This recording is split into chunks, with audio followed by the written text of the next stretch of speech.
Bonsoir à tous, très heureuse de vous retrouver dans cette édition. Sans plus tarder, les détails. Ouvrons ce journal par la découverte de 2 lycées d'enseignement général situés à Diri dans le 9e arrondissement de Brazzaville. Il s'agit des lycées scientifiques et général de Massingo, inaugurés respectivement en 2015 et en 2020. Ces 2 lycées évoluant sur le même site ont des profils bien différents. On en sait plus avec Love Pana.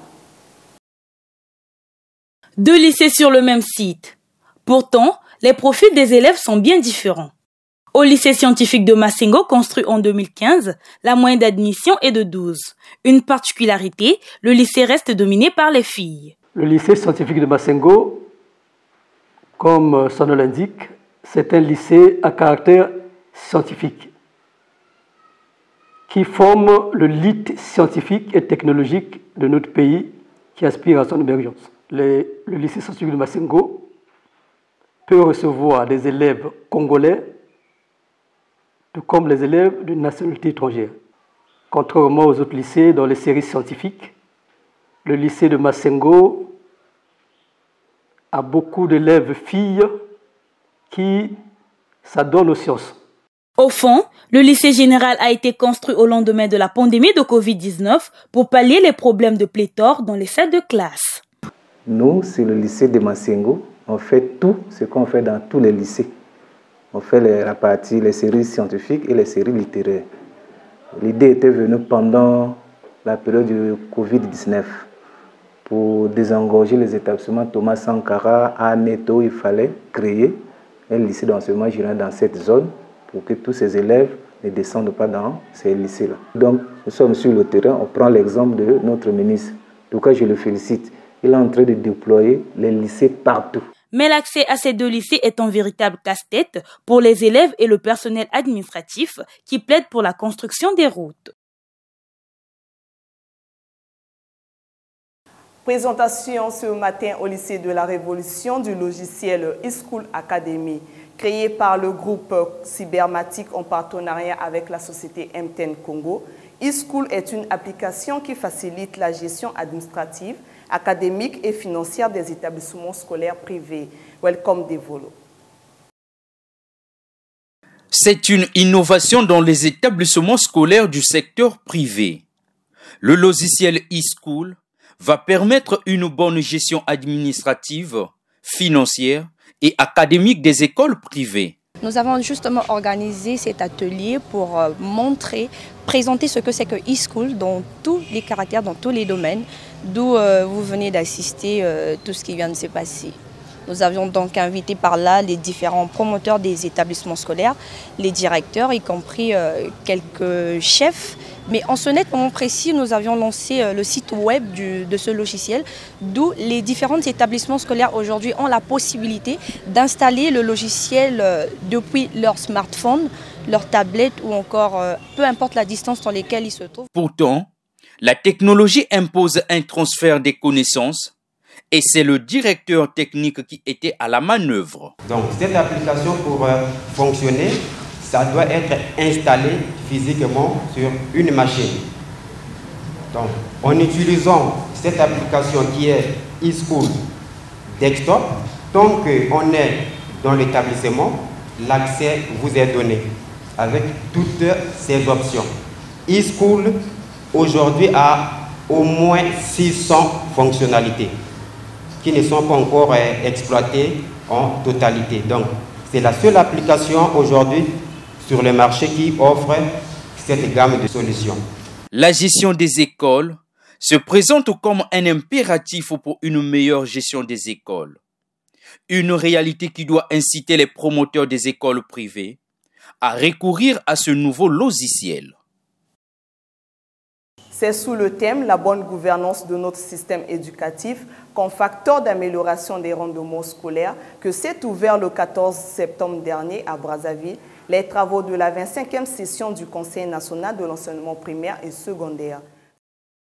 L'amélioration du système éducatif congolais reste un défi majeur pour le gouvernement congolais. La 25e session du Conseil national de l'éducation préscolaire, primaire et secondaire abordera les questions de gouvernance du système éducatif, un thème capital aux yeux de l'inspecteur général.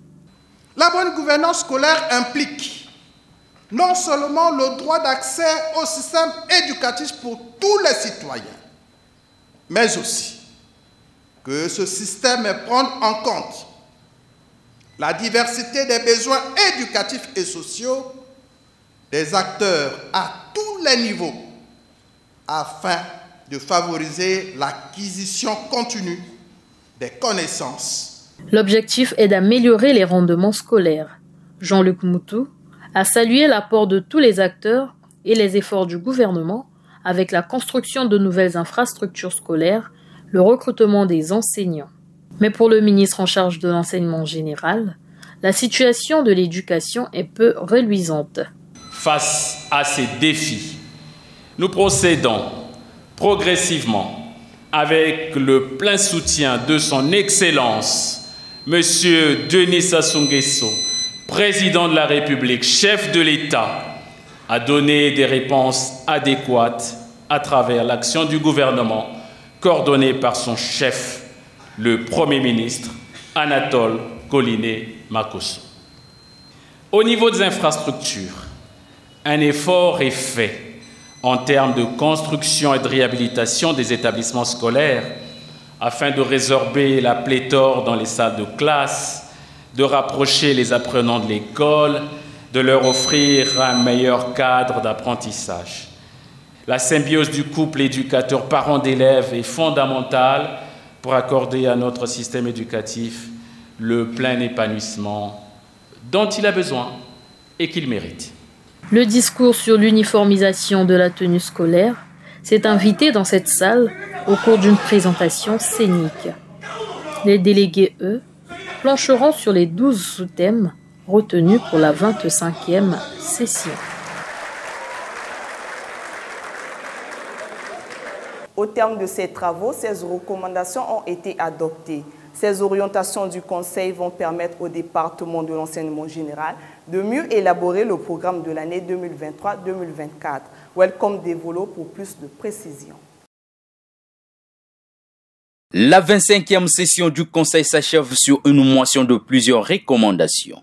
C'est le résultat de 4 jours de travaux intenses, en atelier, mais surtout en plénière. Élaborer un cadre d'orientation curriculaire, faire un plaidoyer pour une augmentation du quota de recrutement du personnel enseignant et administratif, surveillant et du personnel de l'andragogie, équiper les laboratoires dans les collèges et les lycées d'enseignement général, relancer les bourses et aides scolaires dans les collèges et lycées d'enseignement général, doter les directions générales et centrales en moyens roulants et ou nautiques.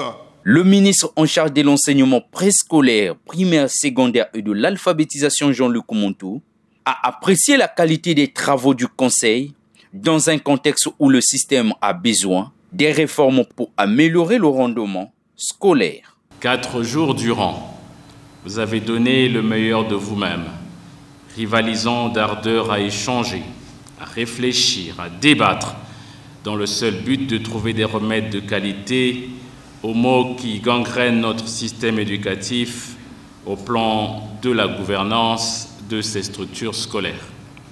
Vous venez là de porter un jugement sur notre mode de gouvernance scolaire et d'envisager des perspectives meilleures pour un lendemain prometteur en faveur de notre système éducatif. Je ne saurais passer sous silence l'expression de ma sincère et profonde reconnaissance à son Excellence Denis Sassou Nguesso, Président de la République, chef de l'État, pour son leadership et surtout pour son engagement à donner à l'école congolaise une image qui garantit son rayonnement aux échelles à la fois nationales et internationales.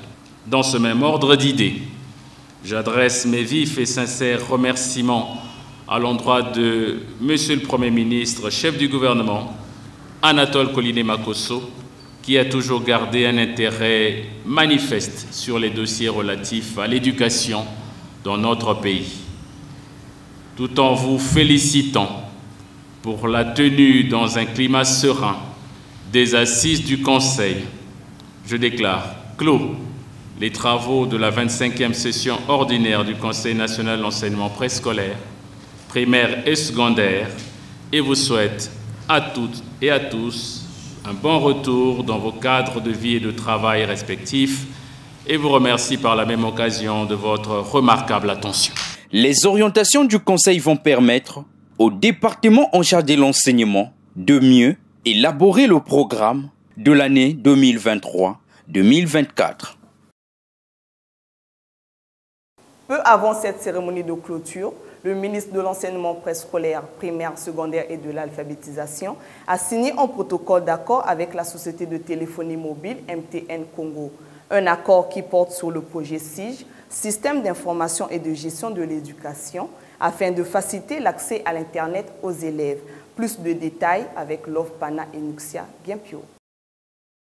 Cet accord de partenariat vise à octroyer une connexion Internet dans tous les établissements publics et privés de l'enseignement général, comme l'explique le directeur des systèmes d'information et de communication. Ce projet de contrat détermine aussi les conditions de fourniture et de rémunération des prestations ci-après.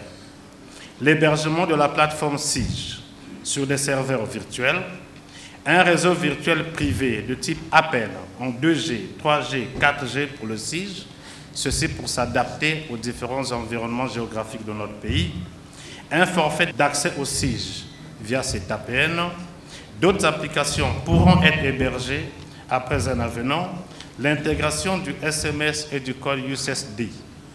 Ces codes permettent non seulement d'envoyer les SMS à tous les apprenants et à leurs parents, mais aussi d'organiser un système de paiement mobile pour toutes nos opérations financières.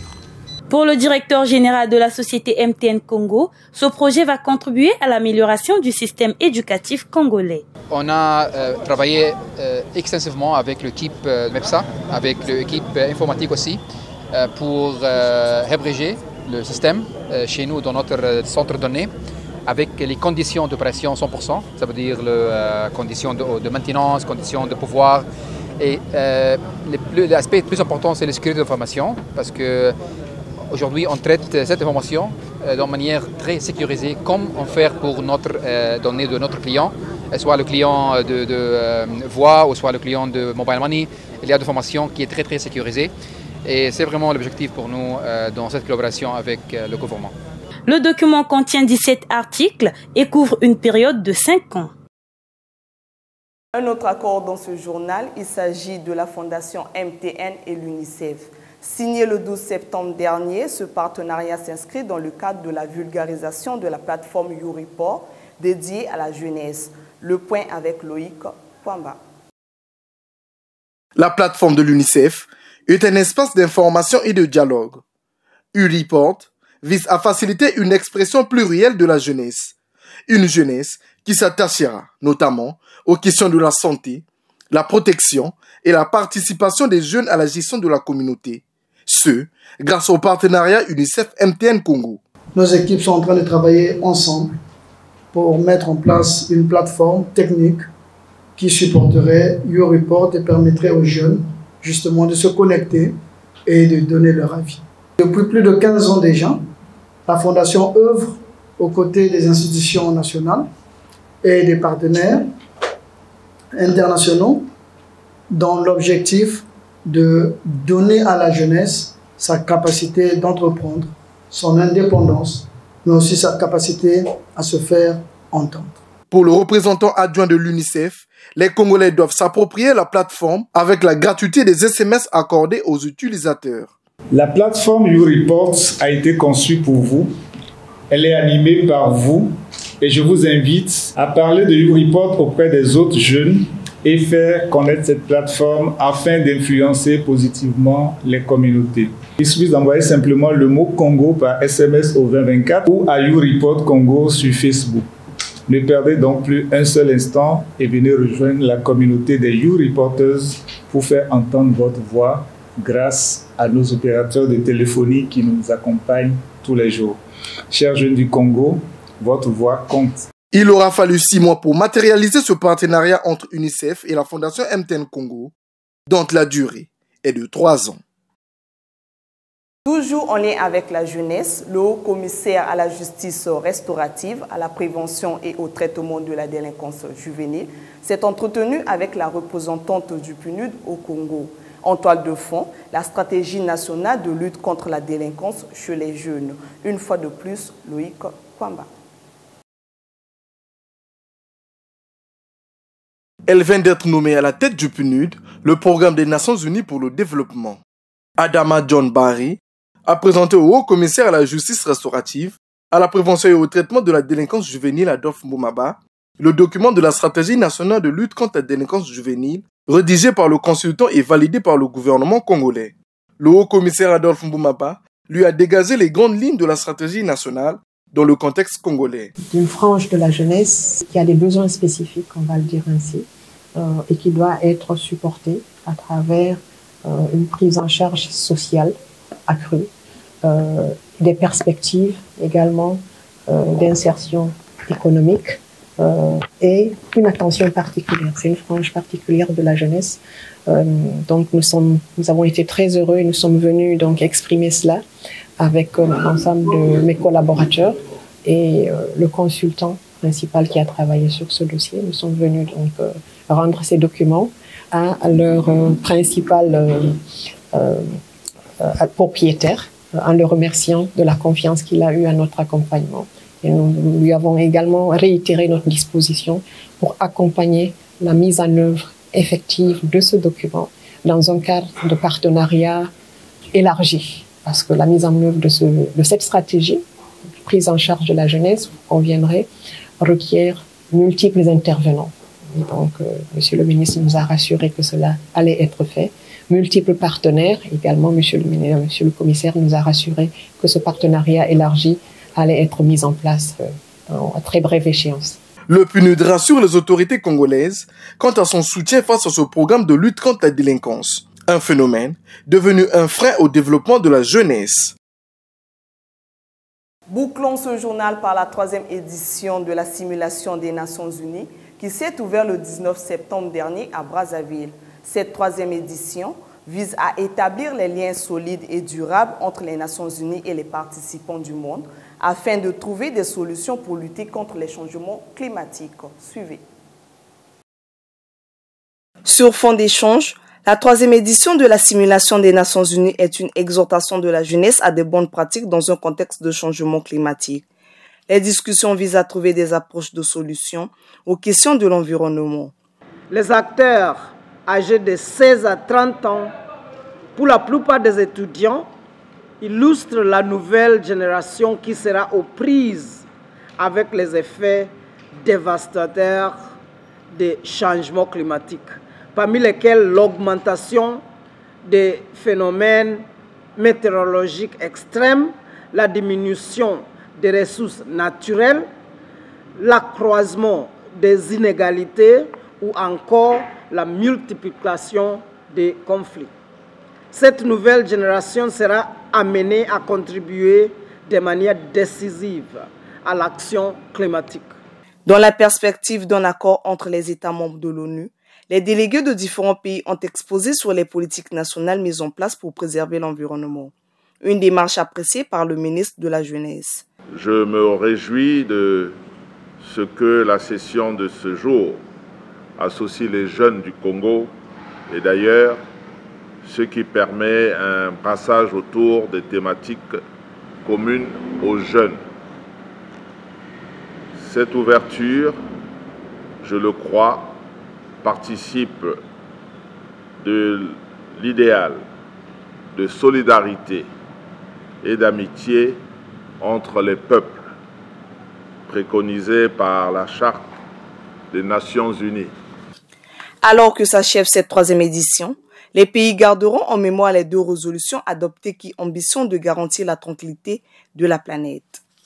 C'est la fin de cette édition. Merci de l'avoir suivi et bonne suite de programmes sur la première chaîne éducative EAD TV Congo.